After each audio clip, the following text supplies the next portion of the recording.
Hey, what's up? Raze Comp here. Static Loop. We're going to be showing you how I do live looping.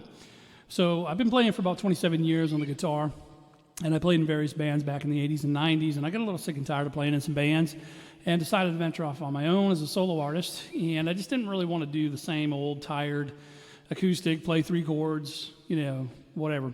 Sing the latest Eagles song or whatever like that in a club.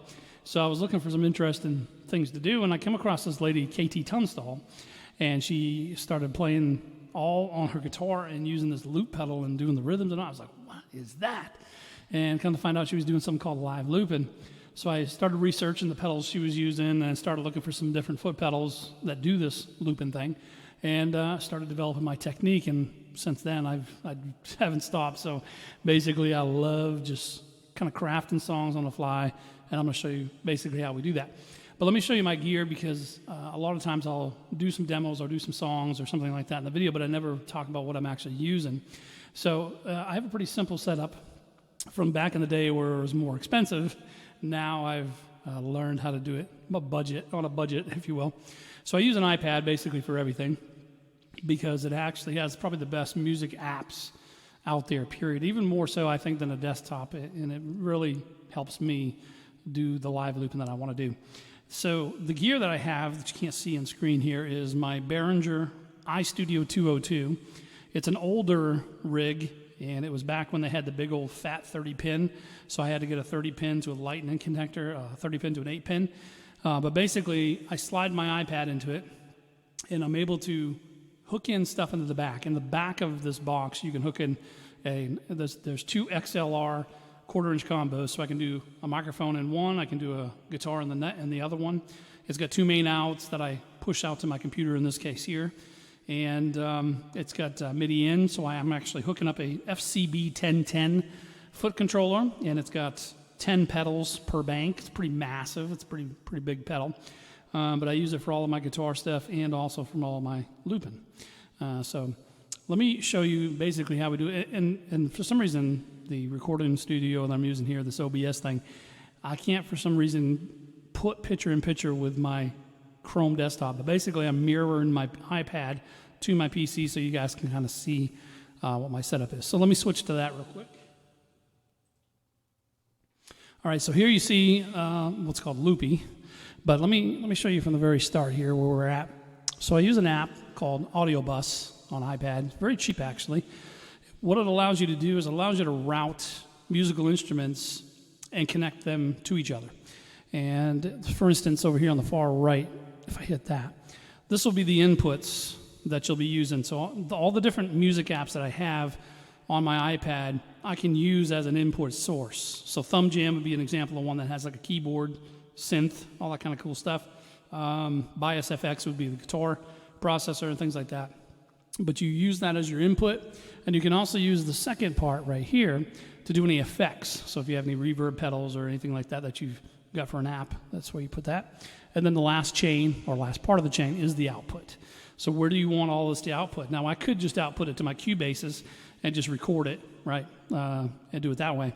But in this case, what I do is I use the Loopy HD to route everything to my Loopy HD, and therefore I'm able to do all my live looping. So what you see here on the first channel on the far left is a little icon on the top there, the little microphone one. That basically is saying I'm using channel 2 on my Behringer. And then what it's going into is an app called Amp Kit.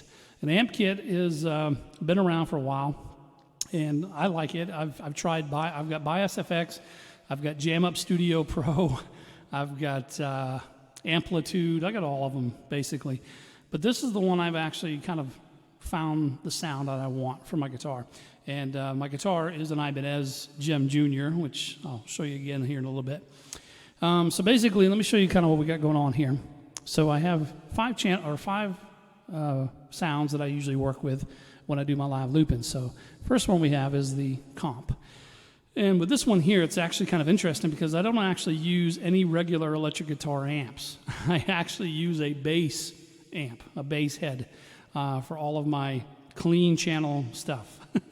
It's kind of odd, and my bass as well. The only thing I'd use a regular guitar amp, like a Marshall stack or something like that for, would be my distortion or overdrive. But for all my clean and for all my dreamy sounds and all my echoey type of stuff, I actually use this bass amp. I've actually tried multiple ones, because if you see here on the drop-down box, there's a variety of different ones that you can pick from when you buy the full package. So for instance, these will model things like the Teos rectifier right there. That would be like a Mesa Boogie type of amp. The Bogdan Extreme would replicate the Bogner amps that Mark Tremonti likes to use for Alter Bridge, things like that. So you can see there's quite a few of them actually that you can use. But for me, I decided to use this one. I really like the comp sound that it gives me on my clean. So my first sound that I use is called Raze Comp. This is more of my funk, rhythm, groove type of sound, so it doesn't have a lot of wetness to it. It's not a lot of reverb or anything like that. But I've got a lot of pop to it. And you see there towards the bottom is comp low and comp high. So the comp high I've actually got up pretty high because I like when I go up to play up high like that, you can hear it's got a nice little pop to it. So that's more of the groove, funk kind of sounds that you'll get out of it. And then I've got an EQ that I've set up down below here to give me a pretty good mix between the bass and the high end and stuff. And then of course we got my output levels and input gains. Now below you see there's noise gate. Usually I'll have a noise gate coming out straight before the other effects pedals to make sure it's not buzzing or anything like that. Second one I've got is my assembly, which is more of a chorus and kind of a little bit of a compressor as well on there. And I've got the spread set pretty high, so it fills the ears really nice. It fills both the left and right really, really well. But that's the main one I like to mess with, is that spread on there. So I don't actually use the delay on this particular one, but I do use the echo. And this is the reverb pedal. You can hear it's kind of a dry. Play it and it stops, right? So it's got other channel ones that I don't like to use for this, but hear how it's a little bit more there on the hall. Large space. It's got a lot more arena type of vibe there. But we don't dig that for this particular sound, so we'll stick with the room. And that's my funk kind of stuff. All right, so moving to the next one, I basically copy this exact same amp, and then what I do is I actually add a little bit more echo to it, and I add a little bit more delay. So on the delay one here, I've got a little bit of a spread going on this one here, but I've got the delay level down, but it has a little bit of a slap back right there. Right there, you can hear it. So I use this for my slow blues type of grooves, right? So more like a...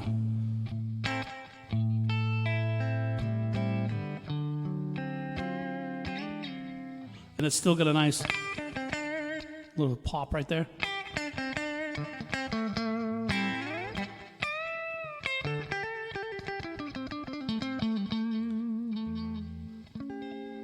And then when I do the octaves, it's got a nice little spread to that too as well. So it's not too much delay, but enough. And then on my echo, I pop that one on hall so that it gives me a little bit more space and breathing on that one there. And then I switch over to my delay. So this one, obviously, I amp the delay up a little bit more.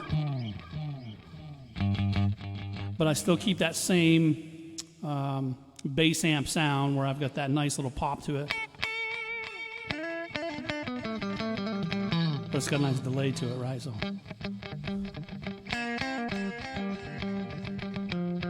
this is the one I use for my Mission Impossible demo.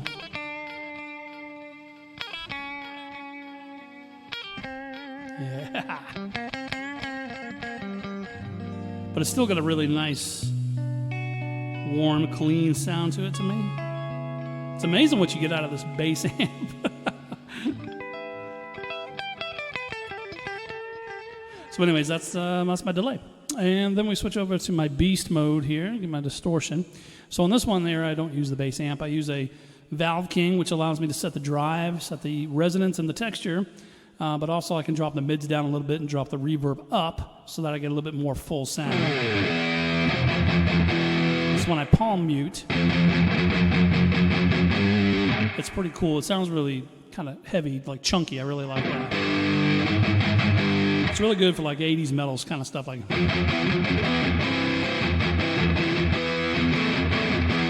Queensryche kind of sound.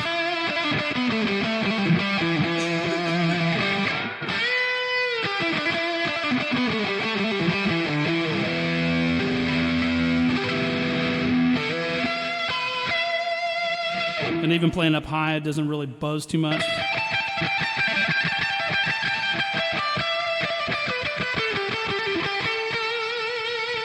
It's got just enough delay, so it just kind of fades out as soon as I'm done with hitting it, like.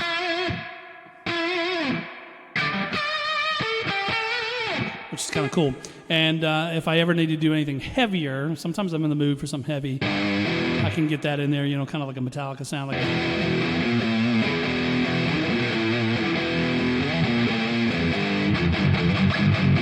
So it's got a nice little.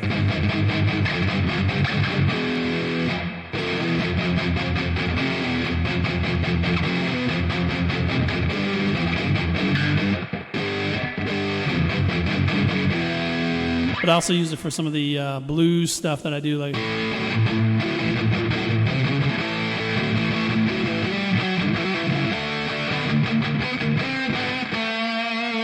It's got a clean enough sound where it actually, I think it sounds pretty cool with that. So I don't make it too much drive into it. And you'll notice here that I don't actually have any effects pedals for distortion at all. So kind of cool.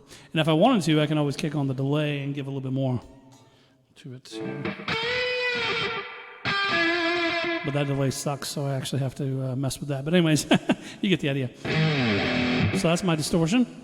And lastly, we have my bass. So obviously I don't have a real bass guitar, so I have to emulate it here. So I do use the bass amp specifically for this. But I'm using my second pickup on my Ibanez, and it's got a nice little pop to it because of how I've set it with the comp low. You'll notice the comp low down there. That's where it really gives me that pop when I play low.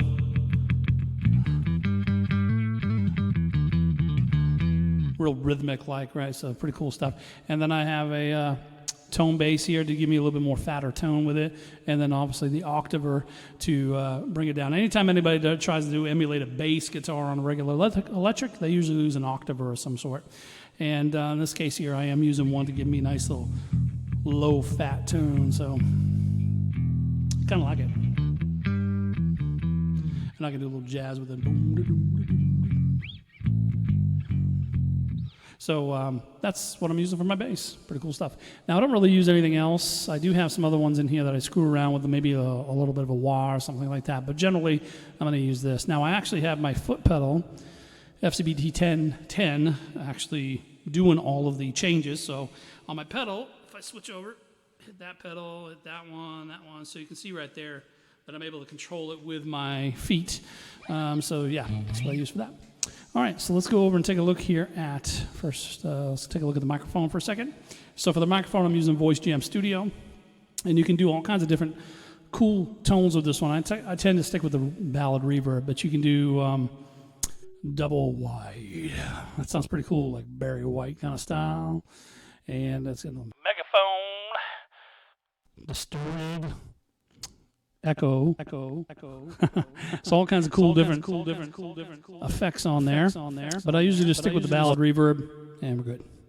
So let's move on over to the looper. Yes. So this is my magnum opus. This is my bad boy. This is what I use to create pretty much everything I have, all my sound. And with the looper, let me switch over here. I can have up to 12 channels on this one. And what's just cool about this is that in the real world, on a real physical pedal, not a software emulated one.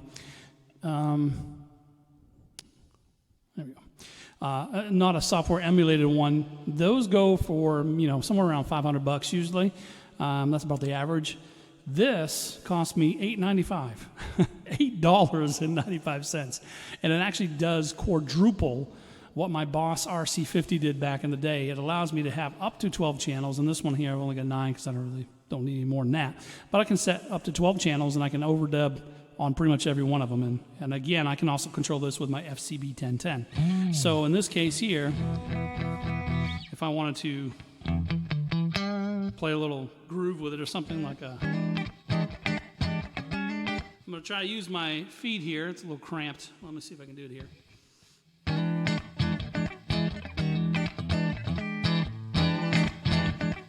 So the timing is everything, because you got to get it, boom, you got to get it right on that one. Boom, right there. So getting the timing right is the interesting part of it. But then once you've actually laid that kind of groove down, then you can actually play over the top of it.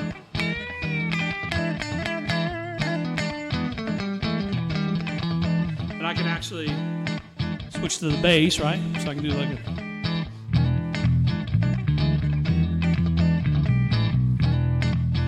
right? And then for that, I can layer it here.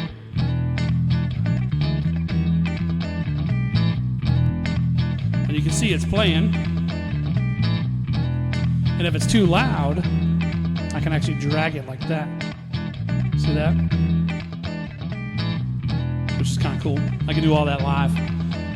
So once I've got that going, then I can play over the top of it pretty much anytime I want. But it sounds better when you get a beat. So what I typically tend to do is I have some sessions that I've made ahead of time, and it's kind of cool because you can record these ahead of time and just kind of have them ready to go. So when I play in Second Life and I'm about ready to do a song, you'll hear me do a lot of banter on the microphone where I'm doing some goofing and talking and blah, blah, blah, talking about Wilmer and whatever. What I'm actually doing during that time is I'm actually finding the next loop that I want to do. So sometimes you'll hear me pause a bit. That's the reason why, is because I'm looking for it. So for instance, like that last one we were just doing there, I need more love. There we go. So what I'm going to do here, you can delete these here, is I have my beat that's already pre-looped. So the only thing I don't actually create on the fly, which I can use Thumb Jam, which has a drum thing on it where I can do that.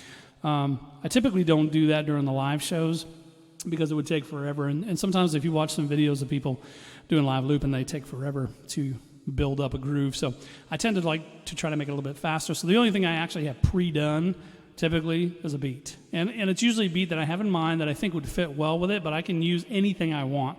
And sometimes I do. Sometimes I just improvise. So first what I do is on my pedal, I start the beat, right? And then what I do is I use my pedal to switch to whatever track I want, which is that one right there. And then I arm it like that, and then I play.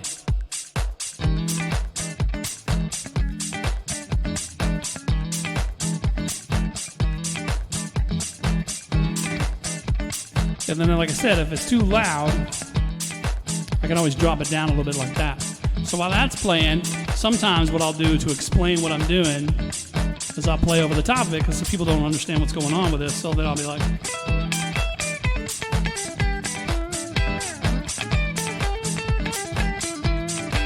But then, of course, we want some bass in there, so what I do is I switch over to the track right there. Then I switch to my bass guitar, arm the track.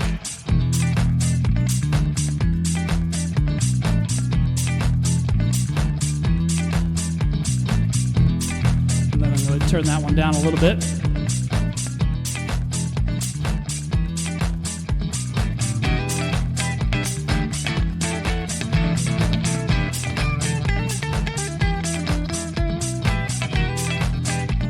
And now we have a full groove. Then I'll usually sing over it. I need more love every day of my life. Now while I'm singing, what I'm also doing is I'm switching like that over to the guitar track, because I may want to have that drop out when I'm singing the verse like this. Oh, the cold wind's blowing through our neighborhood. So a lot of times, to give it a little bit more dynamic, I'll drop one out altogether, so that way I can kind of play along with it and go a little bit more. A little solo stuff right there with that as well. And then whenever I want, I can bring it back in using the exact same pedal. So if I was done doing the verse, then I bring it in and more love every day of my life. So that's where it's bringing it in now, where it actually brings that loop back in. And if I wanted to, sometimes what I'll do is I'll switch over and drop the drums out to give it a little bit more different flavor. Or if I'm building up, like I'm going to go ahead and bring my electric guitar in, like the distortion. And what I'll do is I'll stop, right? Boom, bum, bum, bum.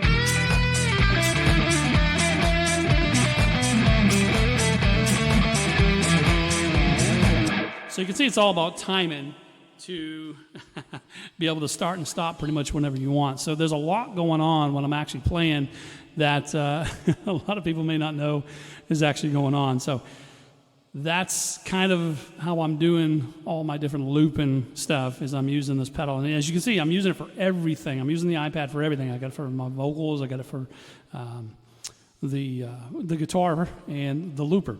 So like I mentioned, I have some of those ones here under my session where it says loop, and it's basically just the groove that I think will fit well with it. And then if I don't like it, then I'll just pick something else, right?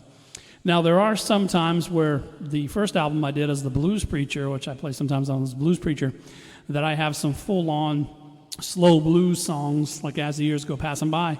Those would take forever to loop because there's, like 12 bars of just the guitar, and then I need 12 bars of just the bass. So for those situations, I actually have those already done here, and I control it all with my looper. So there we go.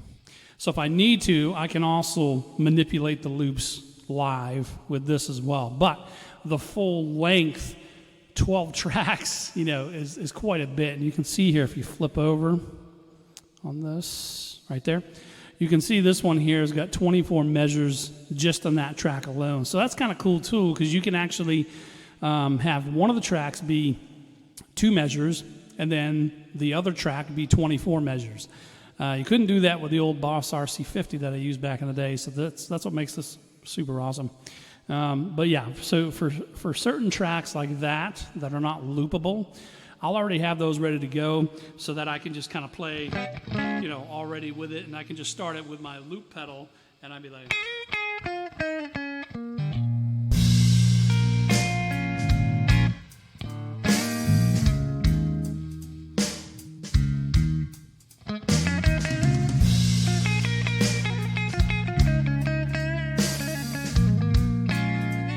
Right, just like that. And if I wanted to, I can just drop the bass out, which I don't know why I would want to do that, but anyway, so you can do that either way.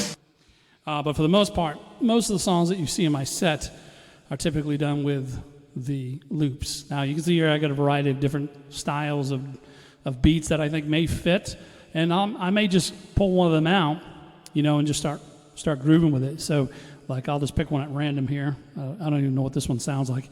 So, like this one here, I'll just see what it sounds like. So if I'm playing live, I'll listen to it and I'll say, okay, I think something will work pretty good with that. And what I'll do is, let's see, let me get a groove here.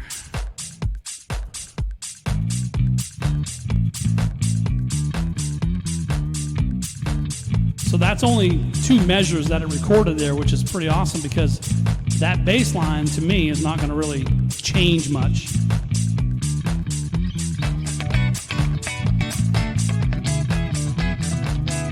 So what I can do is I can add that one in right here.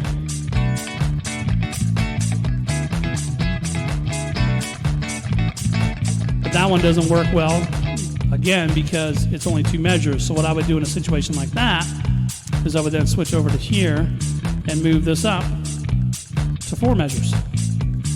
So now, when I loop it, it will give me a full 4 measures to jam to it.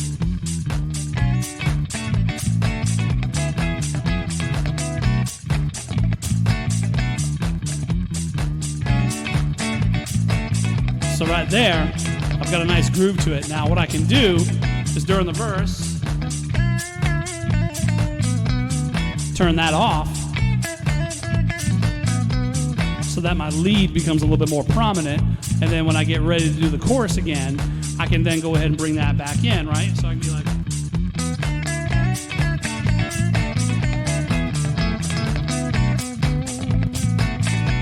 so pretty cool how you can do all that. So that's typically what I do with that. And as you can see here by my loop set here, and again, I can just pick any of these on the fly. So when somebody asked me, like the other night I played in there, and they said, hey, can you play Mojo? I got my Mojo working, and I really didn't know, I didn't have anything planned for it or anything, so I just kind of messed around and grabbed a beat that I thought may fit, like a blues beat. I think I had some up here.